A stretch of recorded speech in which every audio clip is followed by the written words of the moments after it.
فلا أقسم بمواقع النجوم وإنه لقسم لو تعلمون عظيم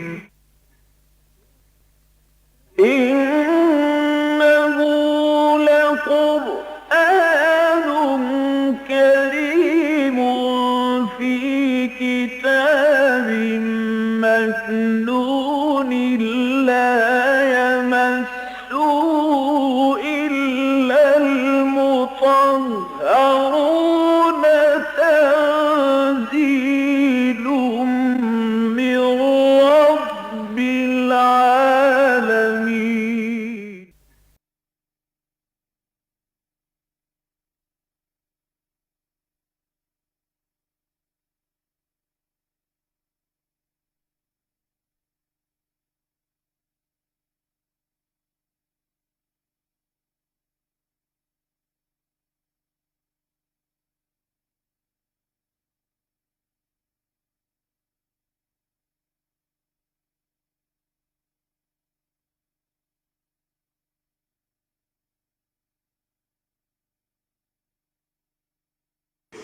اما بعد فاعوذ باللہ من الشیطان الرجیم بسم اللہ الرحمن الرحیم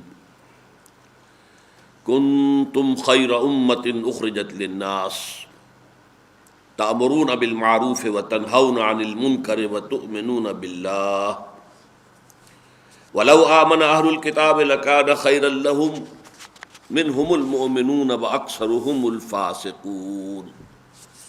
صدق اللہ العظیم. رب اشرح لي صدري ويسر لي امري واحلل عقدة من لساني يفقهوا قولي. اللهم ربنا الهمنا رشدنا واعذنا من شرور انفسنا. اللهم ارنا الحق حقا وارزقنا اتباعه وارنا الباطل باطلا وارزقنا اجتنابه. اللهم وفقنا لما تحب وترضى. اللهم وفقنا ان نأمر بالمعروف وننهى عن المنکر ونؤمن باللہ آمین یا رب العالمین. سورہ آل عمران کے 12ویں رکوع کی پہلی آیت اس اعتبار سے بہت اہم ہے کہ یہ ان دو آیات میں سے ایک ہے کہ جن میں قرآن مجید میں امت مسلمہ کی تاسیس کی غرض و غایت بیان ہوئی ہے. کچھ حوالہ اس آیت کا اس سے پہلے آ چکا ہے. اپنے ذہن میں تازہ کر لیجئے کہ چھوٹی سے چھوٹی اجتماعیت بھی بنتی ہے تو اس کے کچھ مقاصد ہوتے ہیں. کوئی انجمن ہے، کوئی ادارہ ہے، کوئی ایسوسیشن ہے، کوئی انسٹیٹیوشن ہے، تو اس کی کوئی نہ کوئی غرض تاسیس ہوتی ہے، کوئی مقصد ہوتا ہے جس کے لیے کہ اس کو وجود میں لایا جاتا ہے. اسی کے لیے پھر میمورینڈم جو کہلاتا ہے، قرارداد تاسیس. تو اس امت، عظیم امت، اس کی غرض تاسیس کیا ہے، اس کا مقصد وجود کیا ہے، سورہ بقرہ اور سورہ آل عمران میں دو مختلف پیرایوں میں وہ بیان ہوا. وَكَذَلِكَ جَعَلْنَاكُمْ أُمَّةً وَسَطًا لِتَكُونُوا شُهَدَاءَ عَلَى النَّاسِ وَيَكُونَ الرَّسُولُ عَلَيْكُمْ شَهِيدًا. اسی طرح ہم نے تمہیں بنا دیا ہے وہ درمیانی امت کہ تاکہ تم ہو جاؤ گواہ پوری نوع انسانی پر. یہ پر خاص طور پر زور دے کر میں کہہ رہا ہوں. اور رسول ہو جائیں گواہ تم پر. اب اس کے پس منظر میں پورا ایک فلسفہ ہے کہ مقصد رسالت کیا ہے. تمام رسول جو ہیں وہ اللہ کے گواہ بن کر آئے ہیں. اس گواہی کا ایک پہلو دنیا میں ہوتا ہے اور ایک آخرت میں ہوتا ہے. دنیا میں وہ حق کی گواہی دیتے ہیں، حق کے حق میں گواہی دیتے ہیں، اپنے قول سے، اپنے عمل سے، طرز عمل سے. لیکن آخرت میں وہ گواہی دیں گے پروسیکیوشن وٹنس کی حیثیت سے. اللہ تعالیٰ کی عدالت میں سرکاری گواہ کی حیثیت سے کھڑے ہوں گے اور وہاں گواہی دیں گے کہ اللہ تیرا جو ہدایت کا پیغام آیا تھا ہم نے انہیں پہنچا دیا تھا. اب یہ ذمہ دار ہے. They are accountable, they are responsible. چونکہ یہ گواہی خلاف پڑنے والی ہے نوع انسانی کے، اس لیے اس کے لیے لفظ علی آتا ہے، شہیدن علیکم، تمہارے خلاف. اس لیے کہ عربی کا قاعدہ یہ ہر شخص کے علم میں ہے کہ کسی شے کے کسی کے حق میں ہونے کے لیے حرف لام آتا ہے اور کسی کے خلاف ہونے کے لیے اعلی آتا ہے، جس کے لیے اہم ترین اور مختصر ترین جو ہے گواہی یاد رکھنا آسان ہے بہت. حدیث نبوی کے الفاظ قرآن کے بارے میں، القرآن حجت لک او علیک، یہ قرآن یا تو حجت ہے تمہارے حق میں، اس پر عمل کرو، اسے اپنا امام بناؤ، یہ تمہارے حق میں گواہی دے گا اللہ کہ اے اللہ تیرا یہ بندہ مجھے پڑھتا بھی تھا، مجھے سمجھتا تھا، مجھ پر عمل کرتا تھا، اس نے مجھے اپنا امام بنایا تھا بالفعل. وَاجْعَلْهُ لَنَا إِمَامًا وَنُورًا وَهُدًى وَرَحْمَةً، یہ صرف دعا ہی نہ ہو جو ہماری زبانوں سے نکل رہی ہو، بلکہ بالفعل ہمارے عمل کی عکاسی کر رہی ہو، تو یہ ہمارے حق میں گواہ ہوگا. بصورت دیگر یہ ہمارے خلاف گواہی دے گا، اے اللہ یہ مجھے مانتا تھا لیکن پڑھتا نہیں تھا، مانتا تھا کہ میں تیرا کلام ہوں، پڑھتا ہی نہیں تھا، توجہ ہی نہیں تھی، بے اعتنائی تھی، پڑھتا تھا تو طوطے کی طرح رٹا ہوا پڑھتا تھا، سمجھتا ہی نہیں تھا، سمجھتا تھا تو عمل نہیں کرتا تھا. یہ ساری گواہیاں خلاف جا رہی ہیں. اب گویا کہ یہاں پر استغاثہ لے کر قرآن کھڑا ہو رہا ہے اس انسان کے خلاف. اس لیے القرآن حجت لک او علیک، یا یہ قرآن حجت ہوگا تمہارے حق میں یا تمہارے خلاف. تو شہادت علی الناس، لوگوں کے خلاف گواہی، اسی لیے پر کہہ رہا ہوں میں، گواہی کسی کے حق میں ہوتی ہے کسی کے خلاف ہوتی ہے. کسی مقدمے میں آپ گئے ہیں، یا تو مدعی کی طرف سے گواہ ہیں تو اس کے حق میں گواہی دے رہے ہیں، اور آپ کی گواہی جو ہے مدعا علیہ کے خلاف جا رہی ہے، یا مدعا علیہ کی طرف سے گواہی دینے کے لیے آئے ہیں تو اس کے حق میں گواہی دے رہے ہیں جو مدعی کے خلاف جا رہی ہے. تو گویا کہ کسی کے حق میں کسی کے خلاف. حق کے لیے لفظ آیا ہے کونوا قوامین للناس، کونوا قوامین للہ شہداء بالقسط، اور کونوا قوامین بالقسط شہداء للہ، اللہ کے حق میں گواہ بن کر کھڑے ہو جاؤ. دنیا میں جو گواہی تمہیں دینی وہ اللہ کے حق میں دینی ہے، اور وہ لوگوں کے خلاف ہو جائے گی قیامت کے دن کہ اللہ they can't plead ignorance، یہ اس عذر کا سہارا نہیں لے سکتے کہ ہمیں معلوم نہیں تھا کہ تو ہم سے کیا چاہتا ہے. یہ اگنورنس کی پلی جو ہے ممکن نہیں ہے لینی، اس لیے کہ ہم نے تو پہنچانی تھی بات ان تک. اللہ حل بلغت، اور میں نے آتے ہوئے اللہ میں نے تو ان سے ان کے 1.25 لاکھ کے مجمع سے گواہی لی تھی. انہوں نے بیک زبان کہا تھا انا نشهد انک قد بلغت الرسالۃ وادیت الامانۃ ونصحت الامۃ وکشفت الغمۃ. تو یہ گواہی جو رسول دیا کرتے تھے، اب یہ گواہی ہے اس امت کے حوالے. اس دنیا میں وہ اپنے قول سے، اپنے عمل سے، اپنی دعوت و تبلیغ سے، اپنے خود رویے اور طرز عمل سے، انفرادی سطح پر بھی اجتماعی طور پر بھی اللہ کے دین کے گواہ بن کر کھڑے ہو جائیں، اللہ کے حق میں، اللہ کے دین کے حق میں اور اللہ کے رسول کے حق میں گواہی دے تو بھی محمد کی رسالت کی گواہی کیسے دو گے؟ اپنے قول سے، اپنے عمل سے، اجتماعی طور پر، انفرادی طور پر. اور یہ گواہی لوگوں کے خلاف ہو جائے گی قیامت کے دن کہ وہ یہ نہیں کہہ سکیں گے کہ ہمارے پاس تو آپ کا پیغام پہنچا ہی نہیں تھا. رسلا مبشرین و منذرین لئلا یکون للناس علی اللہ حجۃ بعد الرسل، ہم نے اپنے رسولوں کو مبشر اور نذیر بنا کر بھیجا تاکہ رسولوں کی آمد کے بعد پھر لوگوں کے پاس کوئی دلیل، کوئی حجت، کوئی عذر باقی نہ رہ جائے اللہ تعالیٰ کے محاسبے کے مقابلے میں. وقال اللہ عزیز حکیمہ، اور اللہ تو ہے ہی عزیز زبردست لیکن حکیم بھی ہے. وہ جیسے چاہے محاسبہ کر لے، لیکن اس نے محاسبے کا اپنا نظام بنایا ہے. پہلے بات پہنچاتا ہے، اس کے بعد محاسبہ کرتا ہے، یہ نہیں کہ بغیر پہنچائے محاسبہ کر لے. یہ اس کی حکمت کا تقاضا ہے. تو وہ آیت ہے غرض تاسیس امت مسلمہ کی سورہ بقرہ میں. یہ آیت ہے غرض تاسیس بیان کر رہی ہے جو سورہ امت محمد کی اس سورہ مبارکہ میں کنتم خیر امت، اب یہاں خیر کہا گیا، تم بہترین امت ہو گئے ہو. یہ میں ذرا وضاحت کروں گا اس کی کہ یہ میں ترجمہ کیوں کر رہا ہوں. عام طور پہ ترجمہ ہوتا ہے تم بہترین امت ہو، میں ترجمہ کر رہا ہوں تم بہترین امت ہو گئے ہو. اخرجت للناس، جسے برپا کیا گیا ہے، نکالا گیا ہے لوگوں کے لیے، بنی نوع انسان کے لیے. تامرون بالمعروف، تمہارا یہ طرز عمل ہے یا تمہیں یہ کرنا چاہیے کہ نیکی کا حکم دو نوع انسانی کو، وتنہون عن المنکر، اور بدی سے روکو، وتؤمنون باللہ، اور اللہ پر اپنا ایمان پختہ رکھو. یہ آیت اور اس سے پہلے جو 104 نمبر والی آیت ہم پڑھ چکے ہیں، وَلْتَكُن مِّنكُمْ أُمَّةٌ يَدْعُونَ إِلَى الْخَيْرِ وَيَأْمُرُونَ بِالْمَعْرُوفِ وَيَنْهَوْنَ عَنِ الْمُنكَرِ وَأُولَٰئِكَ هُمُ الْمُفْلِحُونَ. ان دونوں کے مابین ربط اور تعلق کیا ہے اس کو اچھی طرح سمجھ لیجئے. اس آیت کی وضاحت میں میں نے عرض کیا تھا کہ وَلْتَكُن مِّنكُمْ أُمَّةٌ میں من جو ہے اس کے دو امکانات ہیں عربی زبان کے اعتبار سے، قواعد کے اعتبار سے. من تبعیضیہ، تبعیضیہ اسے کہتے ہیں کہ کسی گروہ میں سے کچھ لوگ، بعض، تبعیض بعض سے بنا ہے، بعضکم، تم میں سے بعض، تم سب نہیں، تم میں سے بعض. یہ ہے من تبعیضیہ. من بیانیہ، وضاحت، تم بحیثیت مجموعی تمہاری یہ کیفیت ہو جانی چاہیے.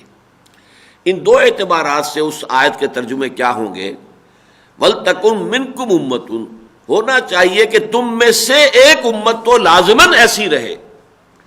پوری امت اگر یہ کام نہ بھی کر رہی ہو کسی وجہ سے، تب بھی کم سے کم ایک امت، ایک چھوٹی امت تو ایسی رہے جو دعوت الی الخیر، امر بالمعروف، نہی عن المنکر کا فریضہ سر انجام دیتی رہے. اور دوسرے معنی میں بیانیہ اگر کہا جائے، تمہارے ذریعے سے وہ امت وجود میں آنی چاہیے جس کا کام بحیثیت مجموعی یہ ہے کہ وہ خیر کی دعوت دے، نیکی کا حکم دے، بدی سے روکے. یہ ہے بیانیہ. میں نے مثال دی تھی، آپ کو یاد ہوگا، للامیر من اولادہ جندن. یہ جو امیر ہے، امیر کسی جگہ کا والی سمجھ لیجئے، اس کی تو اپنے اولاد کی صورت میں فوج موجود ہے. 50 بیٹے ہیں اس کے، جیسے کہ آپ کو معلوم ہے کہ کنگ عبدالعزیز کے کتنے بیٹے تھے، 40، 50، 60. تو وہ تو خود بخود گویا کہ ایک لشکر کی شکل میں، ان کی تو اولاد ہی ایک لشکر کی صورت میں. یہاں یہ من تبعیضیہ نہیں ہے، بلکہ اولاد ہی لشکر کی صورت میں ہے، اولاد ہی خود ایک لشکر بن گئی ہے. یہ من بیانیہ ہے. تو یہ دو ترجمے میں نے آپ کو بتایا تھا کہ تم میں سے ایک ایسی امت بہرحال رہنی چاہیے کہ جو یہ فریضہ سر انجام دے، اور ایک یہ کہ تمہیں ایک ایسی امت بن جانا چاہیے جو یہ سر انجام دے.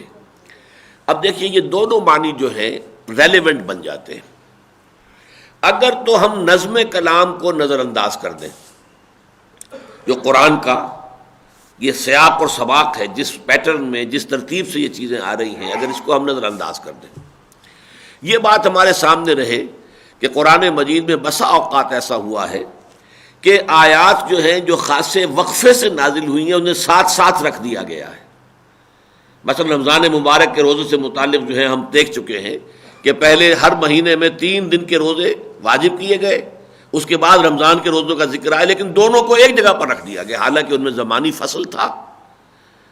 اسی طریقے سے سورہ مزمل تہائی رات یا 2/3 رات یا آدھی رات کھڑا رہنا واجب کیا گیا تھا، لیکن اس کے بعد اگلی جو آیت ہے دوسرے رکوع کی، اس میں یہ کہ اس سے رخصت دے دی گئی. تو اس میں لازماً فصل ہے، اس کے لیے مختلف روایتیں ہیں، کئی سال کا فصل ہے یا کم سے کم 12 مہینے کا، 16 مہینے کا فصل ہے، لیکن رکھ دی گئی ایک جگہ پر. تو اگر تو ہم ان کو اس اعتبار سے سمجھیں کہ ان دونوں کے مابین فصل ہے اور ان دونوں کا جو ہے یہ ربط جو قرآن کا ہے، ہم اس سے علیحدہ اس کو سمجھ رہے ہیں زمانی اعتبار سے، تو اب اس کا مفہوم یہ بھی ہو سکتا ہے کہ اے مسلمانوں، ویسے تو تمہاری پوری امت اس کام کے لیے برپا کی گئی ہے کہ تم کنتم خیر امت اخرجت للناس تأمرون بالمعروف وتنہون عن المنکر وتؤمنون باللہ. یہ تو تمہارا مقصد وجود ہے، یہ تمہاری غرض تاسیس ہے، بحیثیت مجموعی پوری امت کا یہ کام ہے، پوری امت کے ذمے ہے یہ فرض. لیکن بالفرض، اور بالفرض کیا، یہ تو ہونے والی ہی بات تھی، شدنی امر تھا، اگر زمانے کے گزرنے کے ساتھ امت بحیثیت مجموعی اس کام کو بھول جائے، اپنے مقصد تاسیس سے غافل ہو جائے، اس کو مستحضر نہ رہے کہ اسے کس لیے امت بنایا گیا تھا، وہ بجائے امت کے قوم کی شکل اختیار کر لے. قوم جو ہے، قوم کا کوئی مقصد نہیں ہوتا، وہ تو ایک نسل سے متعلق لوگ ہیں، قوم ہے، ایک زبان بولنے والے لوگ ہیں، وہ قوم ہے. کوئی قدر مشترک انہیں قوم بنا دیتی ہے، ان کا کوئی مقصد نہیں ہوتا. امت وہ ہے جو ہم مقصد لوگوں کی جمعیت ہے. امت میں اور قوم میں بڑا فرق ہے. قوم نسلی ہوتی ہے، لسانی ہوتی ہے. اب یہ کہ آج کل کے زمانے میں قومیت جو ہے وہ علاقائی ٹیریٹوریل نیشنلزم، کسی ایک ملک کی حدود میں رہنے والے ایک قوم ہے، بس ان میں قدر مشترک کیا ہے کہ وہ سب اس ملک میں رہتے ہیں. لیکن امت جو ہے بالکل مختلف ہے. تو عنقریب یہ بات ہو جانے والی تھی، شدنی تھی، اللہ کے علم میں تھا کہ یہ امت جو ہے بھول جائے گی اپنے مقصد وجود کو. اس حالت کے لیے یہ ہدایت دی گئی اس وقت بھی کم سے کم ایک چھوٹی امت تو رہنی ہی چاہیے. اگر یہ بھی نہ رہا تو اس کا تو مطلب یہ ہوگا کہ وہ امت گویا کہ عذاب الہی کی حد درجے میں مستحق ہو جائے گی. ہاں اگر ایک جماعت بھی سائزیبل جماعت اس کام کو کرتی رہے جو کہ دعوت الی الخیر اور امر بالمعروف اور نہی عن المنکر کا کام ہے، تو ٹھیک ہے، کسی درجے میں وہ مقصد جو ہے وہ پورا ہوتا رہے گا. یہ ہے اس صورت میں کہ ہم ان کو اس نظم جو ہے نظم کلام کو نظر انداز کر دیں. لیکن نظم کلام کو کہ وہ آیت نمبر 104 ہے، یہ آیت نمبر 110 ہے، یہ بعد میں آ رہی ہے، وہ پہلے آ رہی ہے. اس اعتبار سے اہم تر ان کے درمیان جو ہے وہ رتبہ جو رشتہ ہے اور تعلق ہے وہ یہ ہے، وہاں بیان کیا گیا تھا مقصد، اے مسلمانوں ایسا ہونا چاہیے کہ تم ایک ایسی امت کی شکل اختیار کر لو کہ جس کا کام یہ ہو کہ وہ خیر کی دعوت دے، نیکی کا حکم دے، بدی سے روکے. اور اس آیت میں فرمایا جا رہا ہے کہ اب تم کوالیفائی کر گئے ہو، اب تمہارا واقعی مقام یہ بن گیا ہے، تم نے وہ مقصد اچیو کر لیا ہے. یہ ایک سرٹیفکیٹ ہے، ایک ٹیسٹیمونیل ہے. اس لیے میں نے ترجمہ کیا تھا تم ہو گئے ہو، تمہاری وہ حیثیت اب وجود میں آ چکی ہے، اب تم نے واقعتاً بالفعل صورت اختیار کر لی ہے. یہ کانا جو ہے، کانا ناقصہ اور کانا تامہ، جیسے وہ من تبعیضیہ اور من بیانیہ کا فرق ہے، ایسے ہی کانا جو ہے وہ تامہ بھی ہوتا ہے، ناقصہ بھی ہوتا ہے. میں ترجمہ کر رہا ہوں ہو گئے ہو، اس لیے کہ اس امت کی تاسیس جو ہوئی ہے در حقیقت وہ تحویل قبلہ کے بعد ہوئی ہے.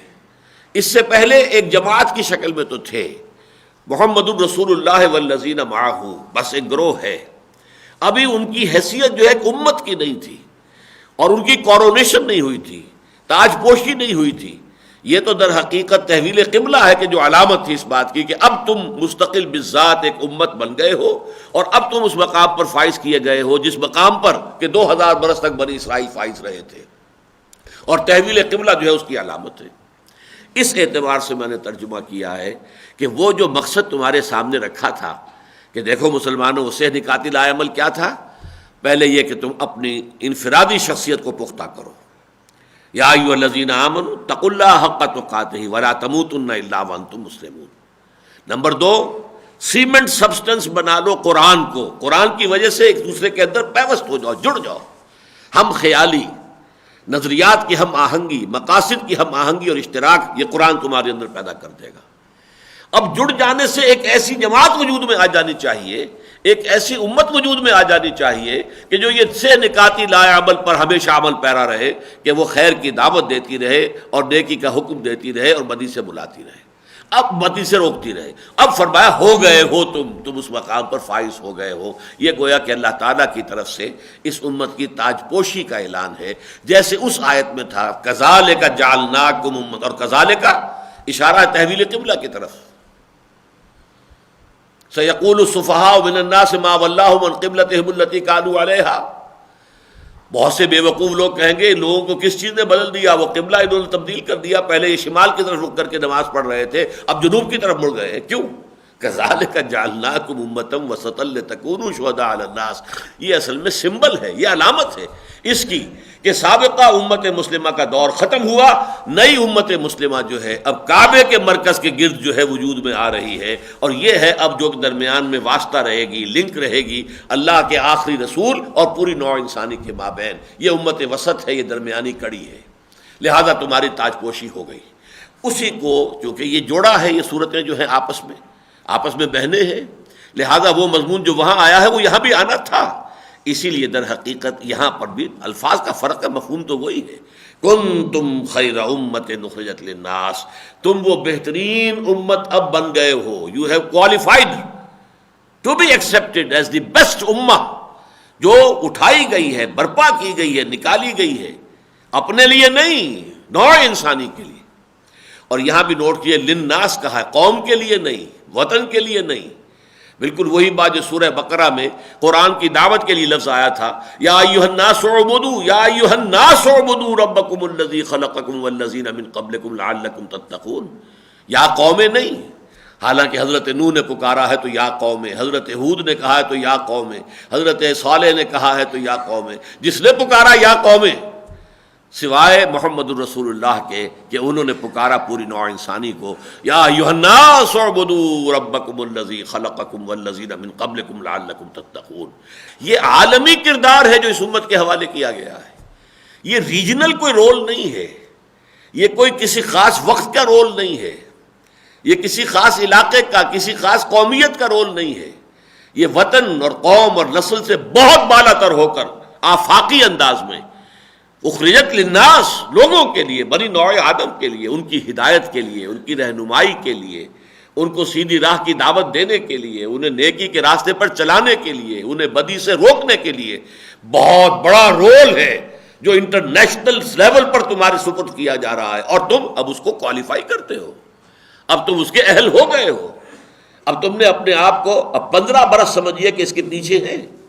یہ آیت جب نازل ہو رہی ہے تو سن 3 میں، سن 3 ہجری، 12 سوا 12 برس لے جائیے مکے کے اور 3 برس یہ جمع کر لیجیے، 15 برس کی محنت ہے محمد الرسول اللہ صلی اللہ علیہ وسلم کی، جس کے نتیجے میں کہ ایک امت بالفعل قائم ہو گئی ہے. کنتم خیر امت اخرجت للناس تأمرون بالمعروف وتنہون عن المنکر وتؤمنون باللہ. اب سب سے بڑا معروف کیا ہے؟ یہ زمین اللہ کی ہے، اللہ کا حکم اس پر چلنا چاہیے. سب سے بڑا منکر کیا ہے؟ کہ کوئی اللہ کا مد مقابل بن کر کھڑا ہو جائے. I am the sovereign. Whatever I say, the word that I utter is the law. بادشاہ کا کیا تھا؟ اس کا فرمایا ہوا قانون ہے، جو اس کی زبان سے نکل جائے وہ قانون ہے، اٹل ہے.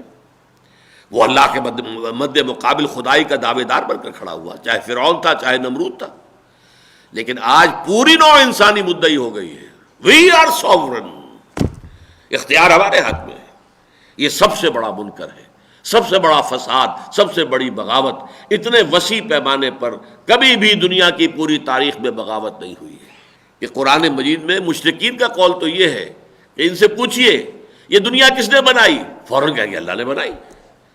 آج کے جو گمراہ شدہ ہیں، آج کے جو مشرک ہیں، جنہوں نے مادے کو اپنا جو ہے وہ معبود بنا لیا ہے، وہ تو یہ بھی ماننے کو تیار نہیں. وہ تو یہ تو مانتے تھے نا بارش کون برساتا؟ اللہ. کس کے ہاتھ میں ہے کل زمین و آسمان کا پورا نظام؟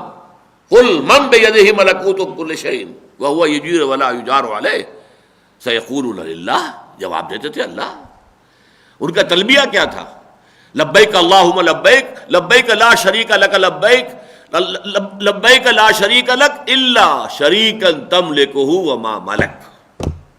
اے اللہ میں حاضر ہوں، میں حاضر ہوں، میں حاضر ہوں، تیرا کوئی شریک نہیں سوائے اس شریک کے کہ جو کچھ اس کے پاس اختیار ہے اس کا بھی مالک تو ہی ہے اور اس شریک کا مالک بھی تو ہی ہے. یعنی ہمارے جو شریک ہیں لات، عزیٰ، منات، ہبل، یہ سب بھی تیری ملکیت ہے، تیرے بندے ہیں، اور ان کے پاس جو اختیار ہے وہ بھی تیرا دیا ہوا ہے. لہذا توحید رہ گئی کہاں، شرک کہاں گیا؟ اٹ ایویپوریٹڈ. بس درمیان میں واسطے ہیں جو کچھ انہوں نے مان لیے. یہ اللہ کے لاڈلے ہیں، اللہ کے چہیتے ہیں، اللہ کے نائبین سلطنت ہیں. آخر ان کا بھی کچھ اختیار ہوتا ہے، کچھ اللہ نے ان کو بھی اختیارات دے رکھے ہیں. کچھ لوگ ایسے ہوتے ہیں منہ چڑھے بادشاہوں کے کہ ان کی بات کو بادشاہ ٹال نہیں سکتا. ایسے ہی یہ بھی محبوب ہے. یہ تصور تھا، خدا کا تو انکار نہیں تھا. خدائے گاں، تمام خداؤں سے بڑا خدا ایک، وہ تو ایک ہی ہوتا تھا. کیپٹل جی سے لکھا جانے والا گاڈ تو ایک ہی تھا. The omnipotent, the omniscient, the omnipresent God with capital G. He was all alone. چھوٹے جی سے لکھے جانے والے تھے gods and goddesses، دیوتا اور دیویاں، لیکن وہ چھوٹے جی سے لکھے جاتے تھے. اگر ان کے ہاں ہندوؤں میں دیوی اور دیوتا تھے، ان سب کے اوپر مہادیو تو ایک ہی تھا. مہادیو تو دو نہیں تھے، مہادیو ایک تھا. تو یہ جو تعدد تھا آلہہ کا، یہ اوپر جا کر توحید میں جا کر ضم ہو جاتا تھا. لیکن عملاً کیا ہوتا تھا؟ اوپر والا تو اوپر بیٹھا ہے، یہ نیچے والوں کی سیوا کرو، ان کی اگر ہوگی کوئی سیوا کرو گے تو یہ ہے کہ جو تمہیں وہاں چھڑوا لیں گے، بچا لیں گے. تمہارے جو ہے یہ ہم شفعاؤنا عند اللہ، یہ اللہ کے ہاں ہمارے سفارشی بنیں گے. تو ظاہر بات ہے کہ ڈپٹی کمشنر سے تو کسی بیچارے کاشتکار کو سروکار کیا پڑھنا ہے ساری عمر تو اس کا واسطہ پٹواری صاحب سے ہے. تو یہ پٹواری جو ہے اس کائنات کے، تو ساری جو ہے وہ سیوا ان کی ہوتی ہے. یہ ہوتا ہے شرک کا عملی معاملہ.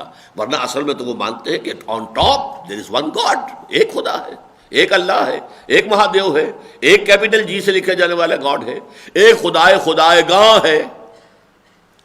لیکن آج کے دور میں آ کر یہ ہوا ہے کہ اس کا انکار مطلق. وَلْتَكُنْ كُنْتُمْ خَيْرَ أُمَّةٍ أُخْرِجَتْ لِلنَّاسِ تَأْمُرُونَ بِالْمَعْرُوفِ وَتَنْهَوْنَ عَنِ الْمُنكَرِ وَتُؤْمِنُونَ بِاللَّهِ. اب دیکھیے یہ جس مقام پر مسلمان فائز کر دیے گئے یا امت محمد فائز کر دی گئی، اب سب سے زیادہ بٹر کنفنٹریشن کس کی طرف سے ہوگی؟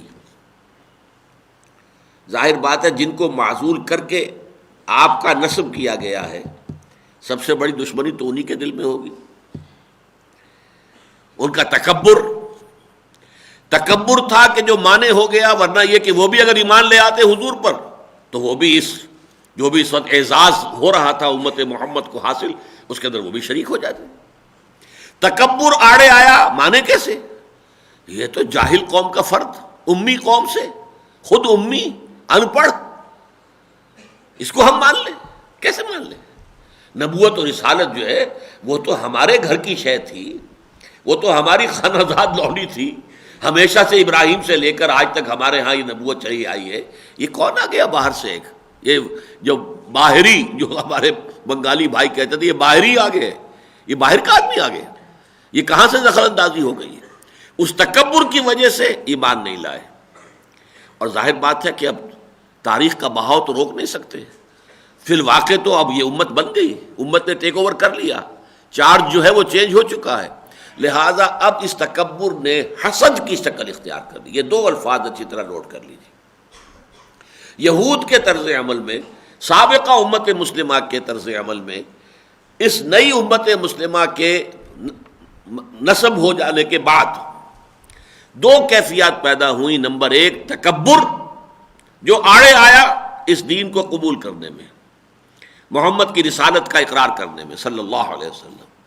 اور جو محرومی ہوئی اس کی بنا پر حسد. یہ حسد آپ کہتے ہیں اس کے لیے لفظ آگ آتا ہے، حسد کی آگ میں جلتا ہے انسان.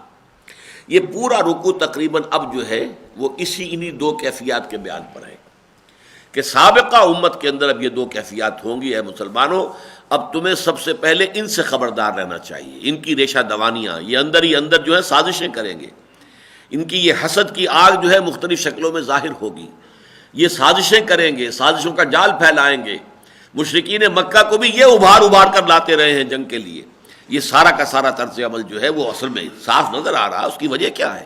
یہ محروم کیے گئے ہیں، معزول کیے گئے ہیں. ان کی جگہ پر اب تمہیں نصب کیا گیا ہے، تمہیں فائز کیا گیا ہے. لہٰذا اب تمہارے بارے میں ان کا طرز عمل بالکل یہی ہوگا. وہ طرز عمل ہے کہ جو یہود کا چل رہا ہے اس وقت سے، حضور کے زمانے سے، اور آج وہ نقطۂ عروج کو پہنچا ہوا ہے. اس فرق کے ساتھ کہ اس وقت یہودیوں کی دشمنی دو سے تھی، عیسائیوں سے بھی اور مسلمانوں سے بھی. آج عیسائیوں کو وہ فتح کر چکے ہیں. عیسائی ان کے ہاتھ میں آلہ کار بن چکے ہیں. ایک چھوٹی سی اقلیت ہے کہ جو ایک بہت بڑی اکثریت، آپ کو معلوم ہے دنیا کی پاپولیشن جو اس وقت ہے اس میں سب سے بڑی تعداد کرسچنز کی ہے. 6 میں سے تقریباً 1.25 ارب 175-180 کروڑ جو ہے وہ عیسائی ہیں. مسلمان اس کے بعد نمبر 2 پر آتے ہیں. لیکن یہ ہے کہ عیسائی یہ پورے کے پورے اب 13 یا 14 ملین یہودیوں کے پنجے میں ہے. فرنگ کی رگے جہاں پنجے یہود میں ہے. یہ ایک لمبی داستان ہے. حالانکہ قرآن کے نزول کے وقت عیسائیوں میں اور یہودیوں میں شدید دشمنی تھی، لیکن یہ جو قرآن مجید میں کہا گیا بعضہم اولیاء بعض، یہ ایک طرح کی پیشن گوئی تھی کہ جو اس دور میں آ کر پوری ہوئی. آج وہ اعلی کار بن چکے ہیں. چنانچہ جان کے جو ریولیشنز ہیں، مکاشفات یوحنا آخری باب ہے جو بائبل کا، اس میں جو ایک تمثیلاتی انداز میں اس دنیا کے آخری دور کے کچھ حالات و واقعات کی پروفیسی کی گئی ہے، وہ انہوں نے دیکھا، ان کے مکاشفات تھے کہ ایک بہت بڑا بیسٹ ہے جس کے 9 جو ہے وہ سینگ ہیں بڑے بڑے، اور اس بیسٹ کے اوپر ایک ہارلوٹ، ایک آبرو باختہ عورت سوار ہے۔ یہ ہارلٹ، یہ آبرو باختہ عورت اسرائیل ہے، یہودی ہے، اور یہ بیسٹ یہ در حقیقت اب یورپین اور امریکن الائنس۔ سوار کون ہے؟ وہ ایک آبرو باختہ عورت، ہارلٹ، اور وہ ہے در حقیقت کہ جو اس کو کنٹرول کر رہی ہے، اس بیسٹ کو۔ یہ سارا نیٹو در حقیقت اب اس کے مقاصد اور اس کے مصالح کو پورا کرنے کے لیے ہارنسڈ پوری طریقے سے چاق و چوبند ہو رہا ہے تاکہ اس کے مقاصد کو حاصل کیا جا سکے۔ بہرحال یہ جو رول ہے ان کا، وہ منیچر فارم میں، ابھی ابتدائی شکل میں، ایمبریونک فارم میں اس وقت مدینے میں موجود تھا۔ اس روشنی میں یہ آیات پڑھیے اب۔ وَلَوْ آمَنَ أَهْلُ الْكِتَابِ لَكَانَ خَيْرًا لَّهُمْ، اگر یہ اہل کتاب بھی ایمان لے آتے تو بہت بہتر ہوتا ان کے حق میں۔ یہ بھی اس اعزاز اور اکرام کا کنتم خیر امت اخرجت للناس، ان کو بھی اس میں سے حصہ ملتا، اسی خیر امت میں شامل ہو گئے ہوتے، وہی اعزاز و اکرام ان کے حصے میں بھی آ جاتا۔ منہم المومنون، ان میں سے ہیں کچھ مومن، واکثرہم فاسقون، لیکن اکثرہم الفاسقون، ان کی اکثریت جو ہے نافرمانوں، ناہنجاروں اور خدا کے باغیوں پر مشتمل ہے۔ اور ظاہر بات ہے قاعدہ دنیا میں یہ ہے کہ حکم الاکثر حکم الکل، جو اکثریت کا معاملہ ہوتا ہے وہ کل کا سمجھا جاتا ہے، اقلیت کے حوالے سے فیصلے نہیں ہوتے، بلکہ سورہ انفال کے اندر بات واضح کی گئی ہے وَاتَّقُوا فِتْنَةً لَا تُصِيبَنَّ الَّذِينَ ظَلَمُوا مِنكُمْ خَاصَّةً، جب ظالموں کی کثرت ہو جائے اور کسی معاشرے میں برائی جو ہے غالب آ جائے، پھر جب عذاب آتا ہے تو ان میں جو اس برائی سے بچے ہوئے ہوتے ہیں وہ بھی لپیٹ میں آ جاتے ہیں، اس لیے کہ حکم الاکثر حکم الکل۔ منہم المومنون میں 3 امکانات ہیں، ان میں سے بعض وہ بھی ہیں جو ایمان لے آئے ہیں محمد الرسول اللہ صلی اللہ علیہ وسلم پر۔ عبداللہ ابن سلام یہودی عالم دین تھے بہت بڑے، ایمان لے آئے، اور بھی ہوں گے۔ یا یہ کہ ان میں سے وہ لوگ ہیں کہ جو اپنا ملت موسوی پر پوری طرح ایمان رکھتے ہیں، لیکن اکثریت وہ ہے کہ اس کے اعتبار سے بھی فاسق ہو چکی ہے، جیسے آج ہمارا مسلمانوں کا حال ہے۔ ہم میں سے کتنے ہیں، کتنے فیصد ہیں جو واقعتاً جو سنت محمد صلی اللہ علیہ وسلم اور اسوہ محمد صلی اللہ علیہ وسلم پر عمل پیرا ہے؟ ویسے تو ہیں، ہم مسلمان ہیں، امتی ہیں، لیکن کتنے ہیں جو فی الواقع امتی ہوں؟ اکثر و بیشتر تو جو ہے اکثرہم لفاسقون، تو فاسق ہیں۔ تیسرے معنی یہ ہے کہ ان میں وہ لوگ ہیں کہ جو ایمان لے آئیں گے وقت گزرنے کے ساتھ انشاءاللہ، ابھی ذرا ان کو وقت لگ رہا ہے، لیکن یہ کہ پوٹینشلی وہ بھی مومن ہے کہ وہ ایمان لے آئیں گے۔ تینوں معنی ہو سکتے ہیں، لیکن یہ تینوں چیزیں بھی ایک بہت ہی قدر قلیل اقلیت کے درجے میں ہے۔ اکثرہم الفاسقون، ان کی عظیم اکثریت جو ہے، غالب اکثریت جو ہے، وہ فاسقین پر مشتمل ہے۔ لن یضروکم الا اذی، اے مسلمانوں تم گھبراؤ نہیں، یہ تمہیں کوئی ضرر نہیں پہنچا سکیں گے مگر کچھ تکالیف۔ ضرر وہ ہے جو ڈیمیج ہو جائے، تکلیف وہ ہے جو وقتی طور پر آپ کو ناگوار محسوس ہو۔ تو ضرر تو یہ نہیں پہنچا سکیں گے، ان کے اندر اتنا بلبوتا نہیں ہے، اتنا دم نہیں ہے، ان میں وہ کردار جو ہے، انسانی کردار، وہ جرت، وہ ہمت وہ نہیں ہے کہ یہ مقابلے میں آ کر خم ٹھوک کر تم سے مقابلہ کر سکے۔ لن یضروکم، ان کی مخالفت، ان کی سازشیں تمہیں کوئی مستقل نقصان نہیں پہنچا سکیں گے، الا اذن، ہاں تکلیف دہ باتیں ہوں گی، کوئی تانے ہوں گے، کوئی تشنے ہوں گے، کوئی اور سازشیں ہوں گی، اس کی وجہ سے کچھ ایسی خبریں افواہیں اڑائیں گے جس سے کہ تمہارے اندر سراسیمگی پیدا ہو جائے، ایسی حرکتیں تو یہ کر سکتے ہیں، لیکن یہ کہ یہ کوئی پرماننٹ ڈیمیج کرنے کی پوزیشن میں نہیں ہے۔ لن یضروکم الا اذن وَإِن يُقَاتِلُوكُمْ يُوَلُّوكُمُ الْأَدْبَارَ ثُمَّ لَا يُنصَرُونَ، اور اگر بالفرض انہوں نے تم سے جنگ کی جرت کی، ہمت کی، تو یہ فوراً ہی پیٹھ دکھا دیں گے اور پھر ان کی کوئی مدد نہیں کی جائے گی۔ اس میں بھی پس منظر میں ہے، اصل میں یہود کے قبائل جو تھے مدینے میں آباد تھے، ان کے کچھ آپس میں حلیف ہونے کا رشتہ تھا اوس اور خزرج کے ساتھ، اور خزرج کے جو حلیف تھے، اور خزرج میں سب سے بڑا منافق بیٹھا ہوا تھا عبداللہ ابن ابی، وہ انہیں شہ دیتا رہتا تھا گھبراؤ نہیں، اگر محمد نے تمہارے خلاف کوئی اقدام کیا تو ہم تمہاری مدد کریں گے، اگر محمد نے تمہیں مدینے سے نکلنے کا حکم دیا تو ہم بھی نکلیں گے تمہارے ساتھ۔ یہ جو ہے سپورٹ، ثم لا ینصرون، پھر وہ مدد نہیں دے سکیں گے۔ یہ بات بڑی تفصیل سے آئی ہے سورۃ الحشر کے اندر کہ یہ لوگ جو ہیں یہ صرف کہہ رہے ہیں کہ ہم تمہاری مدد کریں گے اور ہم تمہارے ساتھ ہی نکلیں گے، اور اگر جنگ ہوئی تو تمہارا ساتھ دیں گے، ان میں سے کوئی ساتھ دینے والا نہیں۔ منافق بھی تو منافق اسی لیے کہ اسے جان اور مال بہت پیاری ہے، جان بھی پیاری ہے، مال بھی پیارا ہے، یہ تو منافقت کا اصل سبب تو یہی ہے۔ یہ کیسے میدان میں آ جائیں گے کھلم کھلا اپنے جان اور مال کا رزق لے کر؟ اور یہودیوں کا معاملہ بھی وہ ہے جو آج مسلمانوں کا ہے، وہن پیدا ہو چکا ہے ان میں۔ وہن کیا ہے؟ کراہیت الموت وحب الدنیا، دنیا کی محبت اور موت کا سے فرار اور موت کا خوف، یہ پیدا ہو جائے تو پھر کسی قوم کے اندر کوئی دم نہیں رہتا، کوئی بلبوتا نہیں رہتا۔ تو ان یقاتلوکم، اے مسلمانوں اگر یہ تم سے جنگ کریں گے، یولوکم الادبار، یہ فوراً پیٹ دکھا دیں گے، جم نہیں سکیں گے، ثم لا ینصرون، پھر ان کی کوئی مدد بھی نہیں ہوگی۔ اگر یہ سمجھتے ہیں کہ کوئی منافقین مدینہ جو ہیں ان کی مدد کو آ جائیں گے تو یہ بھی غلط ثابت ہوگا۔ اب وہ آیت آ رہی ہے جو سورہ بقرہ میں بھی آئی تھی، یہاں قدر تفصیل کے ساتھ آئی۔ ضربت علیہم الذلۃ والمسکنۃ وباؤوا بغضب من اللہ ذلک بانہم کانوا یکفرون بآیات اللہ ویقتلون النبیین بغیر الحق ذلک بما عصوا وکانوا یعتدون۔ یہ ہے آیت کہ جس پر ختم ہوا ہے 7واں رکوع سورہ بقرہ کا۔ ضربت علیہم الذلہ، ان پر ذلت تھوپ دی گئی۔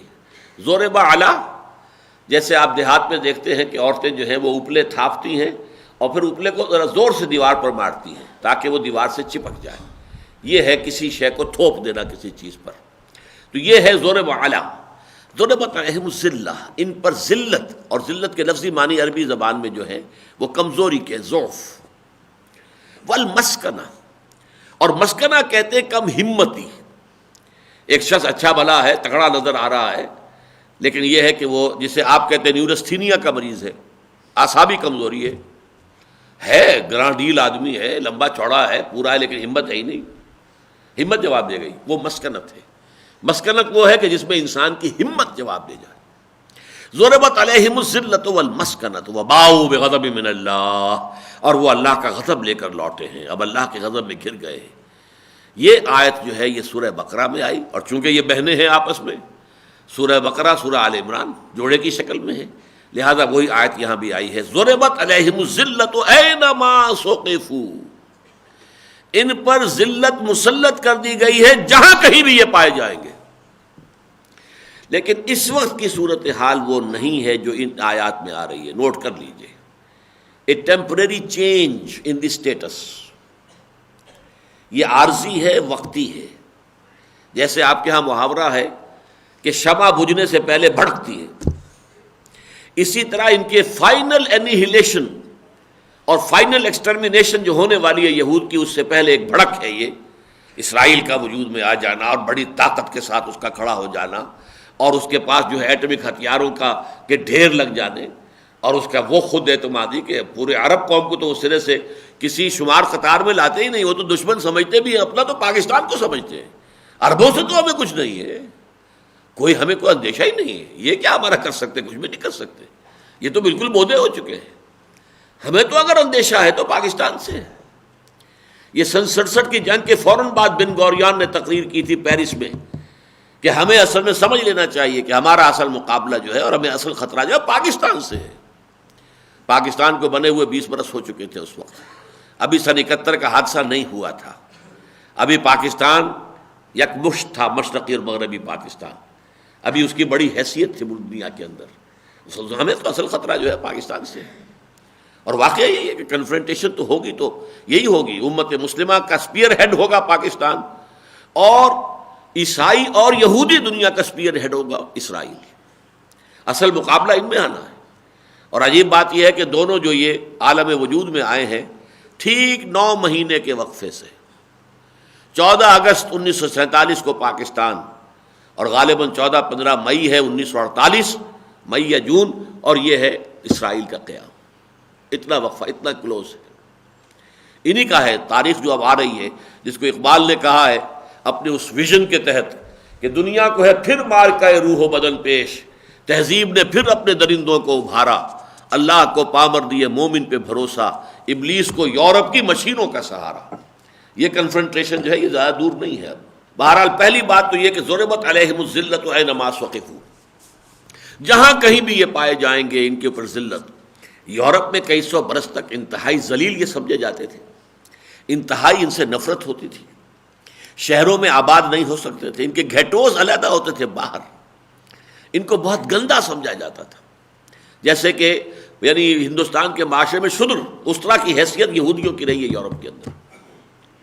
یہ تو پروٹیسٹنٹ مذہب ایجاد ہوا اور اس کے نتیجے میں جیسے کہ انہوں نے شیعہ اور سنی کی تقسیم جو ایک یہودی عبداللہ ابن سبا نے شروع کروائی تھی، ایسے ہی یہ کیتھولسزم اور پروٹیسٹنٹزم کے درمیان خلیج پیدا کیے یہودیوں نے، اور پھر پروٹیسٹنٹس کو اپنا اعلی کار بنایا اور ان کے ذریعے سے پھر اپنا سٹیٹس بھی اونچا کیا اور اپنے لیے سود کی اجازت حاصل کی، جس سے کہ بینکنگ کے بڑے نظام قائم کر دیے اور پورے یورپ کو اپنے قرضوں کے اندر جکڑ لیا۔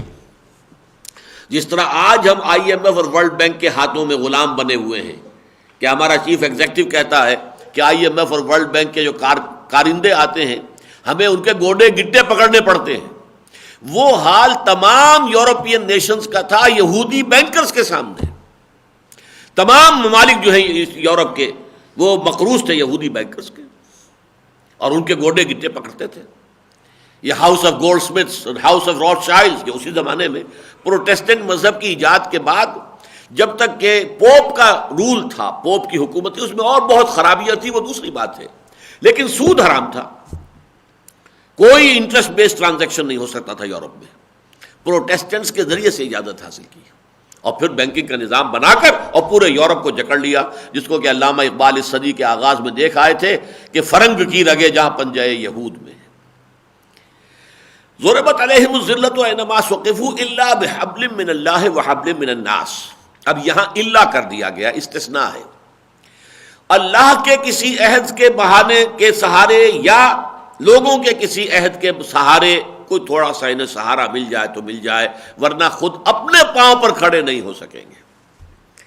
اللہ کا عہد جو محمد الرسول اللہ کے ذریعے سے ہوا کہ آپ مدینہ تشریف لائے اور آپ نے معاہدہ کر لیا یہودیوں کے ساتھ، تینوں ان قبیلوں کے ساتھ جکڑ لیا انہیں، لیکن جہاں وہ جکڑے گئے وہاں ان کا سٹیٹس بھی تو ہو گیا نا، وہ اب مسلمانوں کے ہم پلہ ہو گئے، وہ گویا کہ مدینے میں برابر کے سٹیزن قرار پا رہے ہیں مسلمانوں کے ساتھ، اور اس اعتبار سے جوائنٹ ڈیفنس کے اعتبار سے وہ ایک امت ایک ملت ہونے کی حیثیت حاصل کر رہے ہیں مسلمانوں کے ساتھ۔ یہ کیا ہے؟ حبل من اللہ، اللہ کے ایک نمائندے، اللہ کے رسول محمد صلی اللہ علیہ وسلم کے ایک معاہدے کی حیثیت سے اس کی روح سے انہیں ایک سٹیٹس حاصل ہو گیا۔ وہ حبل من الناس، یا لوگوں کے سہارے، لوگوں سے کوئی معاہدے ہیں، حلیف ہیں، خزرج کے حلیف ہیں، فلاں کے حلیف ہیں، اور کسی قبیلے کے ساتھ حلیفی ہے، یا اور دنیا میں اسی طریقے سے کسی اور کے سہارے پر کھڑے ہیں، یعنی یہ وہ آکاش بیل ہے جو اپنے تنے پر کھڑی نہیں ہوتی ہے، درختوں کے اوپر چڑھتی ہے۔ وہ درخت جو ہے وہ حق کا بھی ہو سکتا ہے، باطل کا بھی ہو سکتا ہے، لیکن یہ کہ وہ درخت چاہیے اسے، ورنہ وہ خود جو ہے نہیں چڑھ سکتی، اس کے اندر یہ صلاحیت نہیں ہے۔ ضربت علیہم الذلۃ اینما ثقفوا الا بحبل من اللہ وحبل من الناس وباؤوا بغضب من اللہ، وہی الفاظ جو سورہ بقرہ میں آئے، اور یہ گر گئے ہیں اور کمایا ہے انہوں نے، they have earned the wrath of اللہ سبحانہ وتعالی، وباؤوا بغضب من اللہ، they have earned the wrath of اللہ سبحانہ وتعالی۔ وَضُرِبَتْ عَلَيْهِمُ الْمَسْكَنَةُ، اب یہاں یہ مسکنہ کو آخر میں لائے، سورہ بقرہ میں ضربت علیہم الذلۃ والمسکنۃ وباؤوا بغضب من اللہ، وہاں وہ غضب اور ذلت کے درمیان مسکنت ہے، یہاں ذلت کا بیان پہلے آ گیا، غضب کا بیان پہلے آ گیا، اس کے بعد مسکنت ہے، ان کے اوپر مسکنت تھوپ دی گئی ہے۔ کم ہمتی، مقابلہ کر ہی نہیں سکتے، ہتھیاروں کے انبار جمع تھے بنو قینقاع کے ہاں، لیکن حضور نے محاصرہ کیا، فوراً ہتھیار ڈال دیے، ٹھیک ہے آپ جو فیصلہ کریں۔ بنو نذیر کا یہ معاملہ ہوا، بنو قریظہ کا یہ معاملہ ہوا، حالانکہ بڑی جمعیت تھی، بڑے مضبوط قلعے تھے، ان کی فصیلیں توڑنا آسان کام نہیں تھا مسلمانوں کے لیے، لیکن ہمت ہی نہیں تھی۔ مقاومت کے لیے کوئی ہمت چاہیے، انسان کے اندر حوصلہ چاہیے، کھڑا ہونے کے لیے ریڑھ کی ہڈی کو مضبوط ہونی چاہیے۔ وہ ریڑھ کی ہڈی جواب دے چکی ہو تو کیا کرے گا انسان؟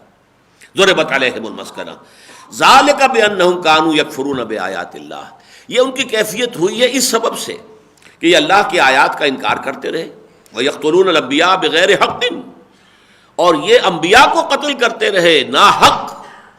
حضرت یحییٰ کو انہوں نے قتل کیا، حضرت زکریا کو انہوں نے قتل کیا، ان کی تو تاریخ جو ہے داغدار ہے انبیاء کے قتل سے۔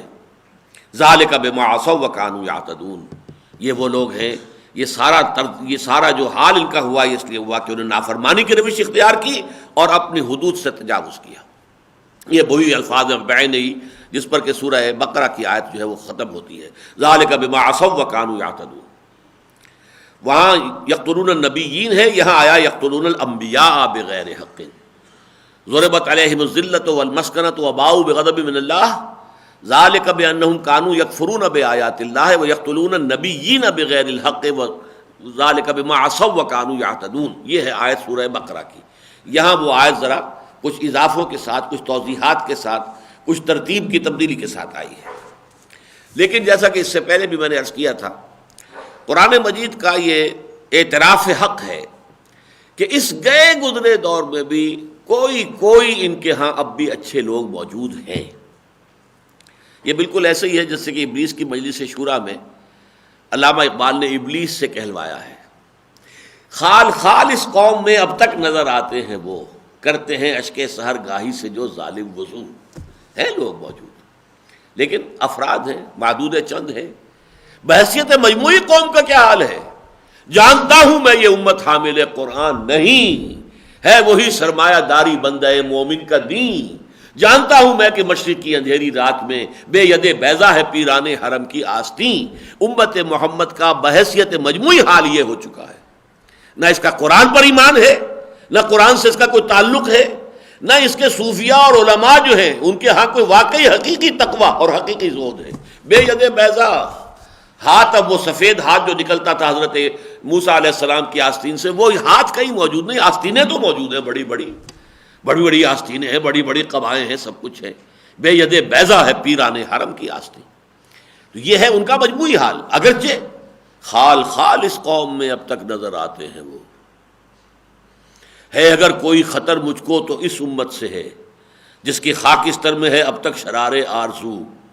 خال اس قوم میں اب تک نظر آتے ہیں وہ، کرتے ہیں اشک سحرگاہی سے جو ظالم وضو۔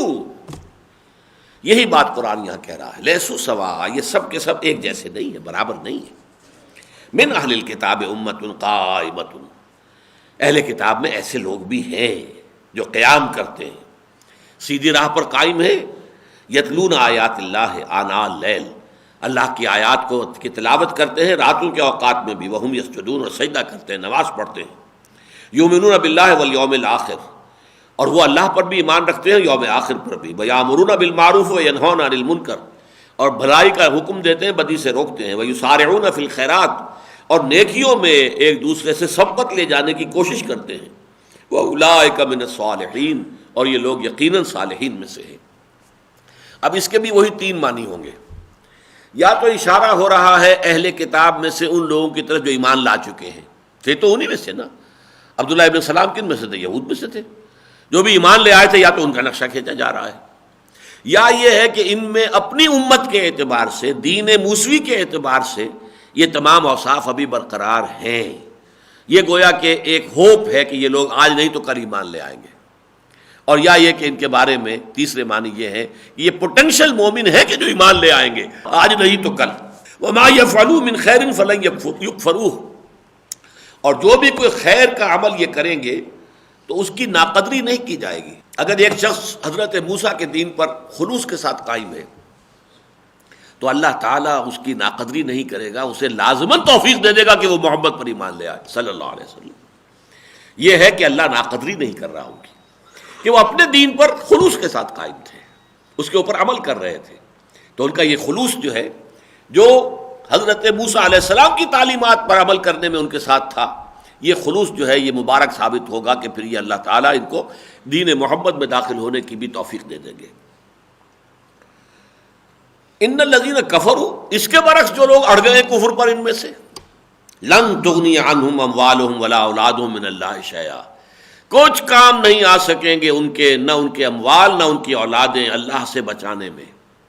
اللہ کا عذاب ان پر آئے گا، یہ پکڑے جائیں گے، یہ بنو قینقاع ہوں، بنو نذیر ہوں، بنو قریظہ ہوں، اللہ کا عذاب جب آئے گا تو کوئی ان کو بچانے والا نہیں ہوگا، نہ ان کی اولاد کام آئے گی نہ ان کے اموال کام آئیں گے۔ وَأُولَٰئِكَ أَصْحَابُ النَّارِ هُمْ فِيهَا خَالِدُونَ، اور وہ تو لازماً آگ والے ہیں اور جو اس میں ہمیشہ ہمیشہ رہیں گے۔ پھر ان میں سے وہ لوگ بھی تھے ایکٹیوسٹ جو اپنی دولت خرچ کر رہے تھے، تالیف قلب، مسلمانوں میں سے منافق نکالنے اور ان کے اندر نفاق کو پروان چڑھانے کے لیے اپنی دولت استعمال کرتے تھے۔ جیسے تالیف قلب جو ہے زکوٰۃ کے مصارف میں سے ایک مصرف ہے، کافروں میں سے کچھ لوگوں کے زہر کو کم کرنے کے لیے کوئی تھوڑا بہت ان کو مال دے دیا جائے، تالیف قلب ہو جائے، شاید ان کی مخالفت کا جو ہے زور کم ہو جائے، یہ بھی ایک ہے زکوٰۃ کے مدوں میں سے ہے تالیف قلب۔ اسی طریقے سے یہ یہودی اپنا دولت استعمال کر رہے تھے، اوس اور خزرج کے مسلمانوں کو توڑنے کے لیے ان پر احسانات کر رہے ہیں، ان کے لیے کوئی بھلائی کا کام کر رہے ہیں تاکہ ان کے دل میں ان کی محبت پیدا ہو جائے، احسان مندی پیدا ہو جائے، پھر وہ انہیں یوز کریں، ففتھ کالمسٹ کی حیثیت سے، جاسوسوں کی حیثیت سے، اپنے اعلی کار کی حیثیت سے استعمال کر سکیں۔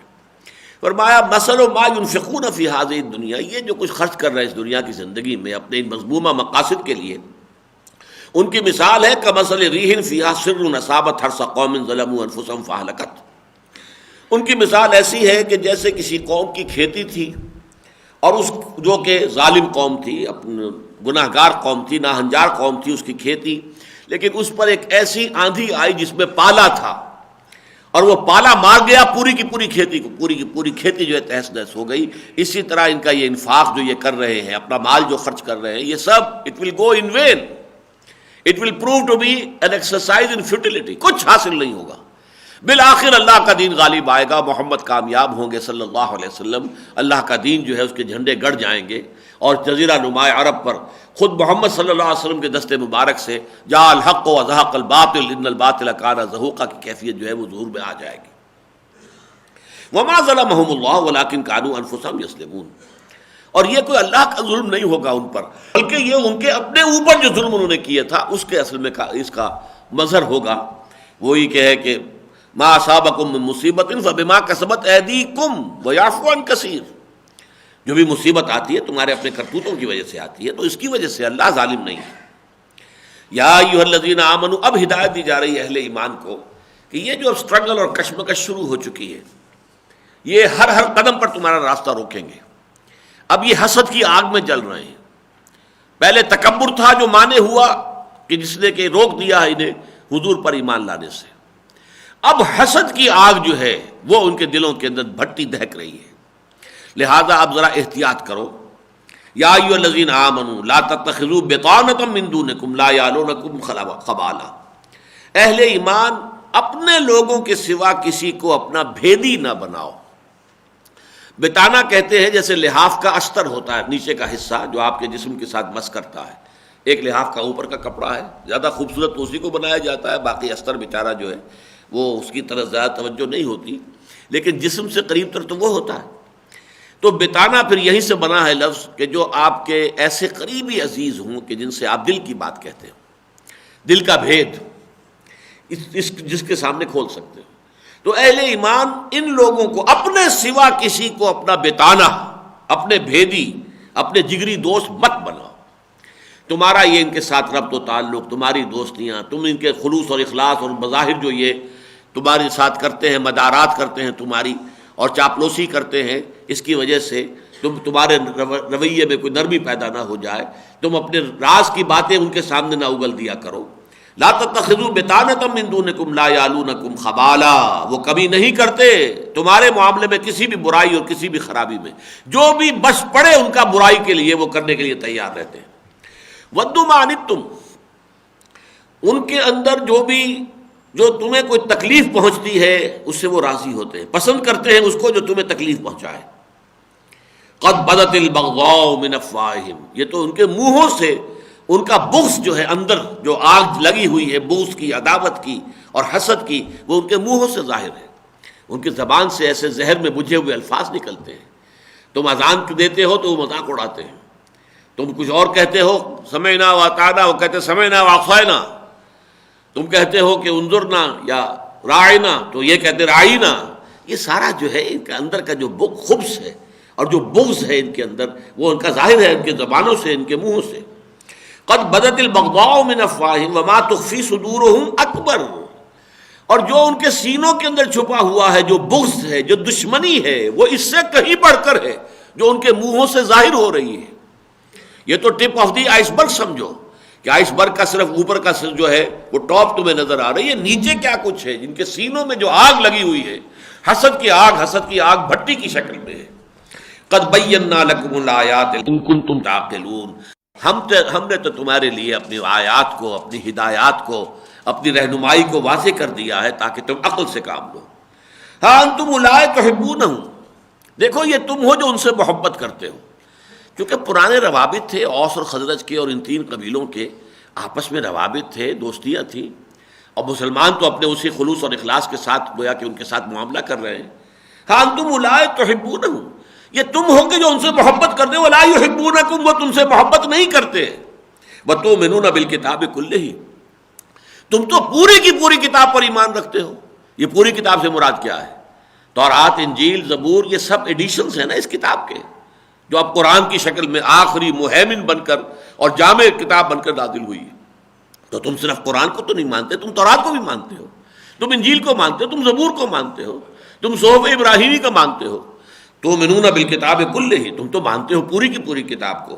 وَإِذَا لَقُوكُمْ قَالُوا آمَنَّا، اور ان کا حال یہ ہے کہ جب تم سے ملاقات کرتے تو کہتے ہیں ہم بھی مومن ہیں. بھائی ہم ابراہیم کو نہیں مانتے کیا ہم موسیٰ کو نہیں مانتے؟ کیا تم نہیں مانتے موسیٰ کو؟ یہ ہم مانتے ہیں، ہم بھی مانتے ہیں. ہم بھی مومن ہوئے کہ نہیں ہوئے؟ ہم تم بھی مانتے ہو نا تورات کو، اللہ کی کتاب تھی. ہم تورات کو ماننے والے تو ہم بھی مومن ہیں.